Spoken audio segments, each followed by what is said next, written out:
사람에게는 누구나 두려움이 있습니다. 우리는 무엇을 두려워하고 있을까요? 두려움이라고 하는 단어는요, 인간의 한계를 가장 사실적으로 표현해주는 단어입니다. 오늘을 살아가는 현대인들은 사실상 두려움과 함께 살아가고 있다고 해도 과언이 아닐 것입니다. 누구에게나 질병에 대한 두려움이 있습니다. 죽음에 대한 두려움도 있고요. 예측할 수 없는 미래에 대한 두려움이 있습니다. 더 나아가 현대인들의 고질적인 질병이 된 막연한 두려움까지 있습니다. 경신교회와는 상관이 없는 일이겠지만 예배를 드리는 가운데도 여성도들은 핸드백을 꼭 붙잡고 예배하고 기도해야 될 두려움도 있을 것입니다. 중요한 것은요, 우리가 사는 인생은 어떻든지 두려움과의 전쟁입니다. 인류 역사와 기독교 역사는 함께 맞물려 가는 것 여러분 아시지요? 지난 인류 역사 가운데 두려움에 관해서 아주 명확하게 자신의 경험으로 증거했던 한 인물이 있는데요, 다름 아닌 프랑스가 나온 기독교 철학자요 그리고 수학자인 파스칼은 이런 정의를 남겼더라고요. 함께 읽습니다. 시작. 두려움으로 인하여 하나님을 잃어버린 사람들이 있는가 하면 어떤 사람들은 두려움으로 인하여 하나님을 찾기도 한다. 틀림없어요. 오늘 3부 예배를 섬기는 예배자들은 두려움으로 인하여 오히려 하나님을 더 가까이 찾을 수 있게 되기를 주님의 이름으로 축복합니다. 사람들이 두려움을 이기지 못하면 빗나간 행동들을 합니다. 마약을 하잖아요. 도박도 하고요. 두려움을 이기기 위해서 술에 흠뻑 취하기도 합니다. 그러나 두려움을 이기지 못한 빗나간 행동들은 두려움에 대한 해답을 줄 수 없습니다. 인류 역사 이래 사람들은 사실상 두려움을 해결하기 위해서 수많은 종교들을 만들어냈습니다. 우리 분명히 합시다. 오직 세상의 신은 유일하신 하나님 한 분뿐인 줄 믿습니다. 다른 종교 운운하면서 신이라고 말하는 것은요, 모두 다 사람들이 만들어낸 잡신들이에요. 저는 영어라고 하는 이 언어가 글로벌 언어가 됐잖아요. 왜 그랬을까? 여러 가지 이유가 있는데 하나님은 유일하신 분이에요. 제문 다 G로 써서 God예요. 그러나 사람이 만든 잡신들은 소문자 G로 시작해요. 가스, 잡신들이라는 얘기예요. 차원이 달라요. 오늘 두려움을 해결해 주실 분은 유일하신 하나님이신 줄 믿습니다. 그 하나님이 직접 우리를 찾아오셨습니다. 이 기독교예요. 예수님은 하나님이신 하나님의 실제이신데 예수님이 사람의 몸을 입고 이 땅에 오셨습니다. 그리고 십자가에서 인류의 숙적인 죄의 문제를 희생제물이 되심으로 해결해 주셨습니다. 할렐루야. 인류의 숙적인 죽음의 문제를 십자가에서 희생제물이 되어주시면서 해결해 주셨습니다. 할렐루야. 그러니까 우리가 만나는 모든 두려움은 더 이상 문제가 되지 않습니다. 예수님의 이름을 부르기만 하면 됩니다. 예수님을 의지하기만 하면 됩니다. 이 믿음으로 사는 자에게 두려움의 해답이 되주시는 예수님의 은혜가 임하게 될 줄 믿습니다. 예수님이 이 시간 말씀을 통해서 우리를 직접 만나 주십니다. 기록된 말씀인 성경을 통해서도 만나주시고 하나님이 세우신 설교자를 통해서도 모든 두려움의 해답이신 예수님이 우리를 직접 만나주십니다. 1세기에 직접 이 땅에서 수많은 무리들을 만나주셨고 그리고 오늘은 본문 가운데서 두려움의 현장에 있는 제자들을 만나주셨던 그 예수님을 우리도 함께 만나보겠습니다. 지난 시간에서는요, 막막한 현실에서 일어나는 기적을 보았습니다. 2만 명이 넘는 수많은 무리들, 배가 고파서 기진맥진해 있는 그들에게 배불리 먹이셨습니다. 근거는 보리떡 5개 물고기 2마리입니다. 그런데 참 말씀을 두고 묵상할 때마다 물고기를 그 무리들이 다 원하는 대로 주셨다. 여러분, 그리고 먹었던 보리떡 5개의 그 나머지 조각이 12바구니에 찼던 것을 우리가 함께 말씀을 통해서 경험했습니다. 그렇다면 그 현장을 떠나야 되잖아요. 오늘 제자들이 베스다 들녘에서 일어났던 기적을 보면서 그 기대와 감격을 가슴에 안고 배에 올랐습니다. 그리고 저녁쯤 되어서 배를 띄우고 그들의 집이 있는 가버나움을 향해서 가는데 곧바로 그들에게 찾아온 것은 기적을 보았던 그 감동이 아니고 두려움이었습니다. 그들이 갈릴리 호수를 항해하는데 뜻밖의 큰 장애물을 만났는데 오늘 본문인 요한복음 6장 18절은 이렇게 기록하고 있거든요. 읽어볼까요? 시작. 큰 바람이 불어 파도가 일어나더라. 아멘. 큰 바람인데 그렇게 작게 읽으면 어떻게 되겠어요? 큰 바람이 불어 파도가 일어났다. 오늘 말씀의 배경은 갈릴리 호수입니다. 갈릴리 호수는 이스라엘에 있는데 지구상에서 가장 신성한 수면으로 불리는 호수인데 참 아름답습니다. 아름답지요? 저 위에 산 꼭대기처럼 보이는데 사실은 거기가 해수면에 해당하는 지평선으로 봐야 합니다. 갈릴리 호수는 특징이 하나 있는데 해수면보다도 200m 정도 더 아래에 있습니다. 마이너스 200m 선상에 있는 곳이 갈릴리 호수입니다. 이 호수가 너무 방대하니까 갈릴리 호수를 바다라고 부릅니다만 제가 맛보아 봤습니다. 제가 보았더니 짠 바닷물이 아니고 민물입니다. 그런데 그곳에서 배를 띄우고 가는데 아니 그거 뭐 민물인 호수에서 무슨 큰 바람이 일어나고 물결이 소동치는가라고 했는데요. 갈릴리 주변에는 그야말로 엄청난 특징적인 지형이 형성되어 있습니다. 갈릴리 호수 북쪽에는요 무려 2,800m 높이나 되는 헐몬산이 자리 잡고 있습니다. 헐몬산 정상은 만년설로 덮여 있습니다. 갈릴리 호수 동편에는요 해발 800m가 넘는 골란 고원이 있습니다. 그리고 갈릴리 호수 서쪽에는 해발 400m 정도의 아벨산이 자리 잡고 있습니다. 갈릴리 호수에서 이 세 개의 높은 산들을 바라보게 되면 참 얼마나 감동이 밀려오는지 몰라요. 예수님이 지목하셨습니다. 헐몬산 그리고 골란 고원 그리고 아르벨산 그리고 예수님이 제자들이 활동했던 주 무대 가운데 뚜렷하게 증거된 그 세 개의 산이 어떤 영향을 끼치는가? 높은 곳에 있는 산에서는 차가운 바람이 내려오는데 해발 200m까지 내려오면서 급하게 내려옵니다. 그러니까 낮 동안에 갈릴리 호수의 수면의 물을 데워놨던 따뜻한 공기를 차가운 공기가 갑작스럽게 불어닥치면서 급하고 강한 바람처럼 밀어냅니다. 이때에 갈릴리 호수는 큰 파도가 일어납니다. 그리고 물결이 치게 됩니다. 늘 일어나는 것이죠. 그런데 그날따라서 매우 거센 풍랑이 일었다는 사실들을 가르쳐 주는데 동일한 사건을 기록하고 있는 마가복음 6장에는 매우 위험한 지경에 이르렀다는 사실들을 이렇게 기록하고 있거든요. 함께 읽습니다. 시작. 바람이 거스름으로 제자들이 힘겹게 노 젓는 것을 보시고 밤사경쯤에 바다 위로 걸어서 그들에게 오사 지나가려고 하심에 아멘. 대단히 중요합니다. 그들이 저녁쯤 돼서 배를 탔는데 사경까지 참 성경 어렵게도 번역해놨죠. 여러분 저하고 밤 사경쯤에 좀 만나실까요? 여기 사경은 새벽 3시에서 새벽 6시 사이를 말합니다. 현재적으로 이해하면 새벽 3시경을 일컫습니다. 그러니까 저녁쯤 해가 질 무렵에 배가 출발했는데 새벽 3시가 되도록 얼마쯤 갔느냐? 10여리쯤 갔습니다. 10여리는 우리가 보통 4km 정도 얘기하는데 4km에서 5km 정도의 거리가 바로 10여리입니다. 그런데 거기까지 가지 못하고 이기망한 지경에 빠졌는데 그 큰 바람이 불어 물결이 출렁이는 그 호수 위로 누가 걸어오십니까? 예수님이 걸어오십니다. 예수님은 창조주이십니다. 전능자이십니다. 그래서 베세다 들녘에서 2만 명의 굶주린 자들에게 배불리 먹이셨습니다. 예수님께는 불가능이 없습니다. 그 기적을 보았던 제자들이 예수님이 바다 위로 걸어오니까 두려워하기 시작합니다. 얼마나 두려웠는지요. 여러분 오금이 저린다라고 하는 말 아십니까? 오금이 저리면 양쪽 무릎이 부딪힌대요. 내 의지와는 상관없이 너무 두려우니까 양쪽 무릎이 부딪혀서 소리가 나는 겁니다. 이런 두려움이 엄습하고 있습니다.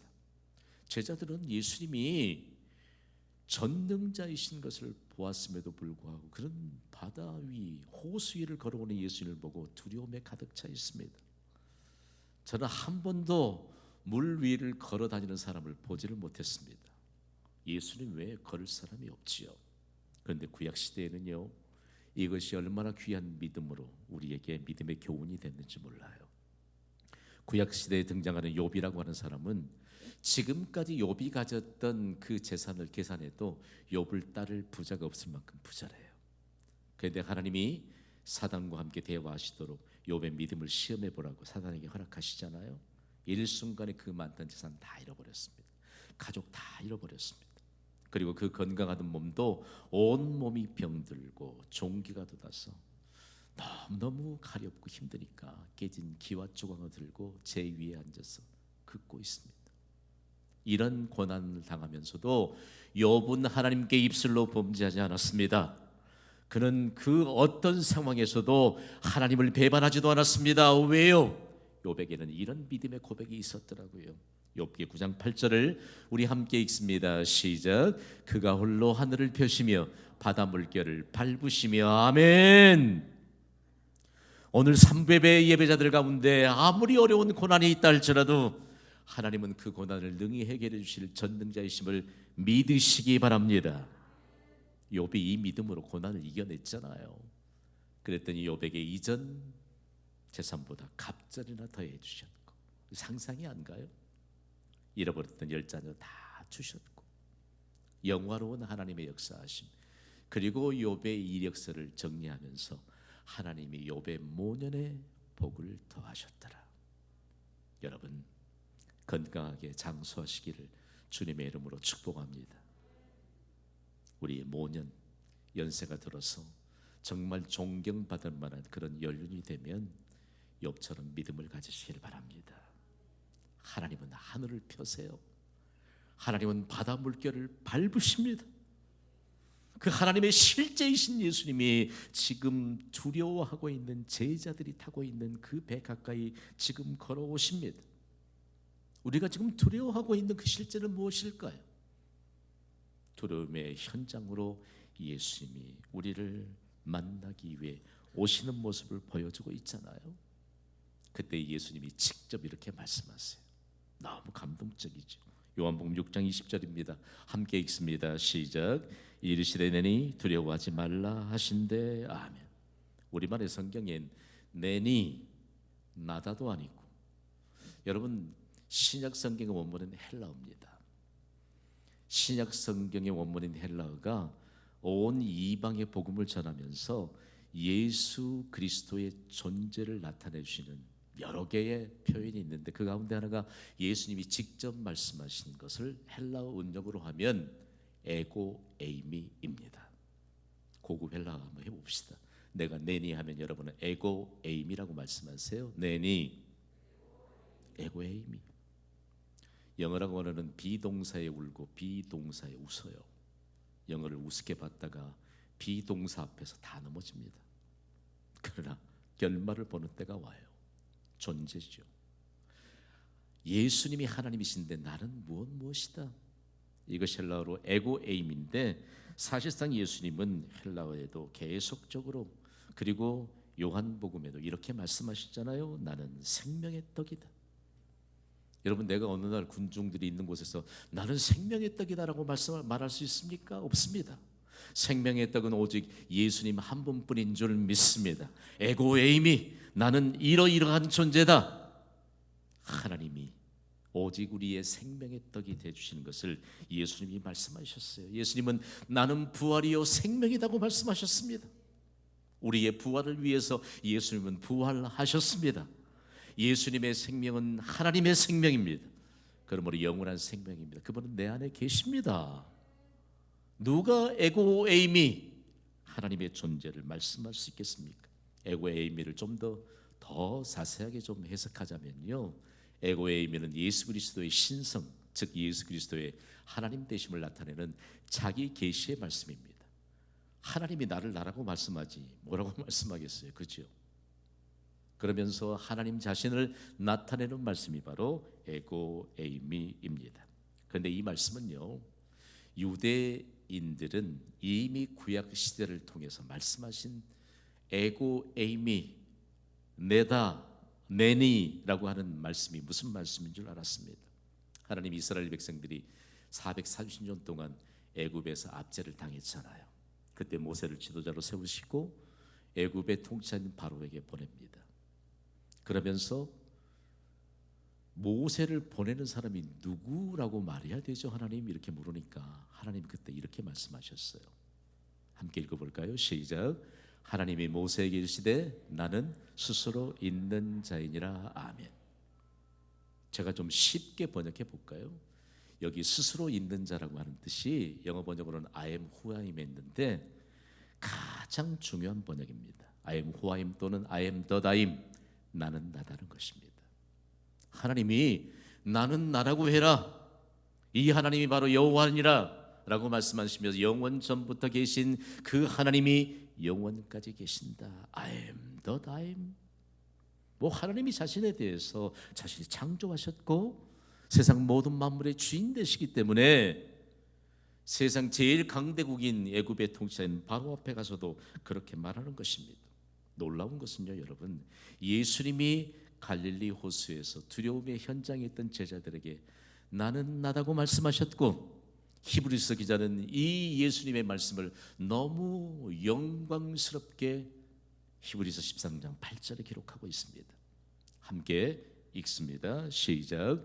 예수 그리스도는 어제나 오늘이나 영원토록 동일하시니라. 아멘. 나는 나라고 말씀하신 예수님이 지금 내 안에 계십니다. 대단히 중요한 말씀입니다. 그래서 예수님이 제자들을 통해 주신 메시지가 온 세상을 향해 전달됐잖아요. 제가 예수님 하면 여러분은 내니 두려워하지 말라라고 말씀해 주세요. 예수님, 아멘 하시기 바랍니다. 예수님이 지금 내 안에 계세요. 너희가 아무리 큰 어려움을 만나고 아무리 오구무절일 만큼 두려움에 떨고 있는 상황이라 할지라도 내니 두려워하지 말라. Don't be afraid. 두려움하지 않는 그 상태를 유지하라는 것입니다. 대단히 중요한 말씀이잖아요. 그러면서 궁금증이 하나 생겨요. 그 두려워서 떨고 있던 배 안에 있던 제자들이 예수님의 말씀을 받았을까요? 안 받았을까요? 입장이 좀 곤란하십니까? 오늘 보면 21절을 우리 함께 읽습니다. 시작. 이에 기뻐서 배로 영접하니 배는 곧 그들이 가려던 땅에 이르렀더라. 아멘. 제자들이 예수님의 말씀을 받았습니다. 오늘 삼배배를 섬기는 예배자들도 믿음으로 받으시기를 주님의 이름으로 축복합니다. 받으면 돼요. 기뻐서 어디로 예수님을 영접했지요? 배로 영접했습니다. 그 배는 예수님이 오시기 전까지 두려움의 현장이었습니다. 우리의 두려움의 현장에 예수님을 기쁨으로 영접하는 자가 복이 있습니다. 예수님을 기쁨으로 두려움의 현장으로 영접했더니 그들이 원하는 목적한 바지까지 도착했습니다.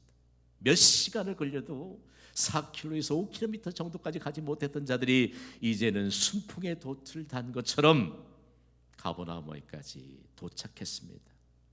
여러분, 우리가 가야 될 목적지에 장애물을 제거해 주시고 데려다 주실 분은 예수님 뿐인 줄 믿습니다.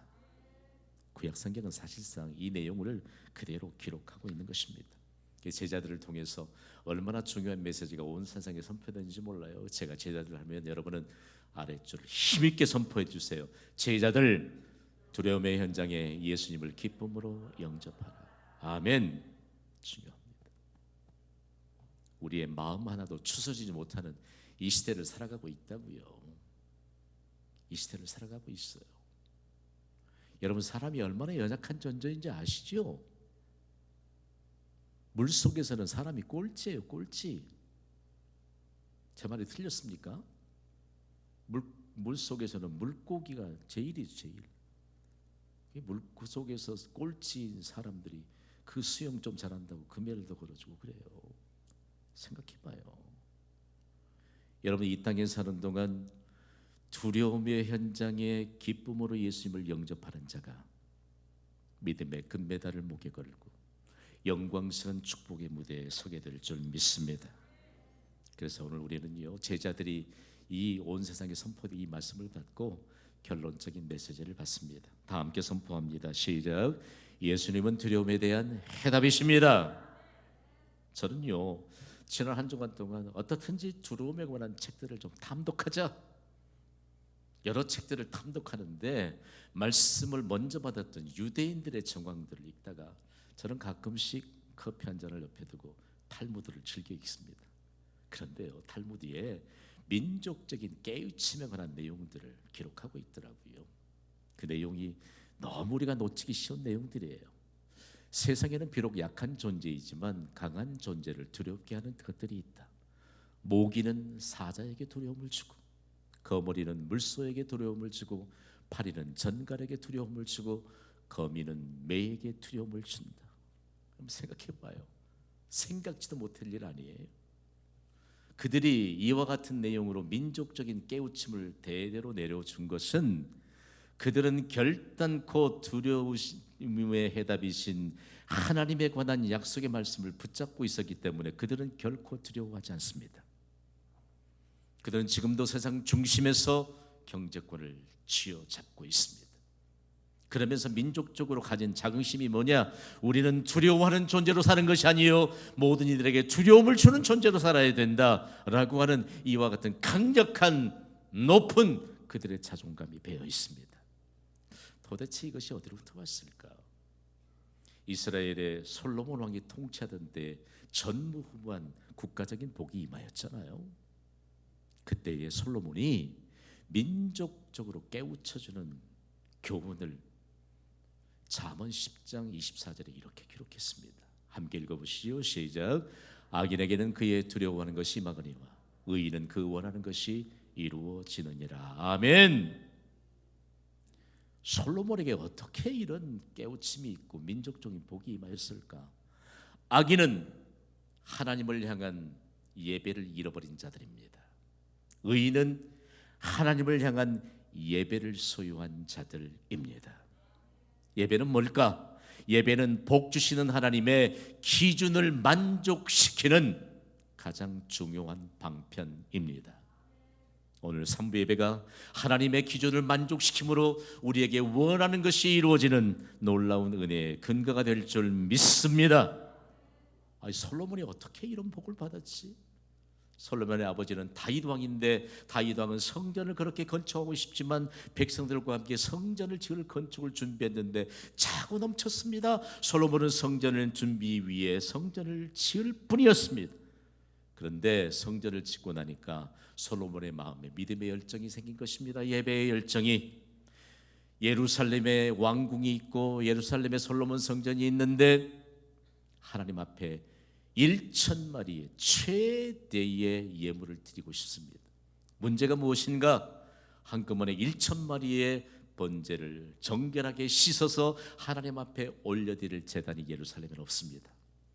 그래 그곳에서 9km 떨어진 기브온에 제단이 있는 것을 알고 왕이 신하들을 대동하고 하나님께 예배를 드리기 위해 신하들과 예배 드릴 예물 곧 제물을 가지고 긴 행렬을 백성들이 보는 앞에서 계속해서 이어갑니다. 백성들이 보고 충격입니다. 왕의 행렬이 무슨 행렬이냐? 하나님 앞에 1,000번제를 드리기 위한 예배 행렬이다. 오늘 여러분이 3배에 오실 때 이 장엄한 믿음의 흔적을 남기는 과정이었기를 주님의 이름으로 간절히 소망해 봅니다. 예배는요, 내 편리대로 드리는 게 예배가 아니에요. 예배는 적어도 최상의 가치를 하나님께 믿음으로 예배하고 하나님의 기준을 만족시키는 것이 예배인 줄 믿습니다. 그날 밤 솔로몬에게 하나님이 묻습니다. 내가 너에게 무엇을 줄꼬? 이 예배예요. 부족함 투성인 우리에게도 내가 너에게 무엇을 줄꼬? 예수님이 내니 두려워하지 말라 이 말씀으로도 충분한데 나는 나다고 말씀합니다. 우리는 나는 나다고 말씀하신 절대자요 전능자이신 예수 그리스도의 제자로 살아가고 있음을 여러분 잊지 않게 되기를 간절히 소망합니다. 간단해요. 예배를 잃어버리지 않는 의인, 하나님의 기준을 만족시키는 예배자로 살아가는 것이 얼마나 큰 복인가를 온 세상이 우리를 통해서 알게 되기를 주님의 이름으로 축원합니다.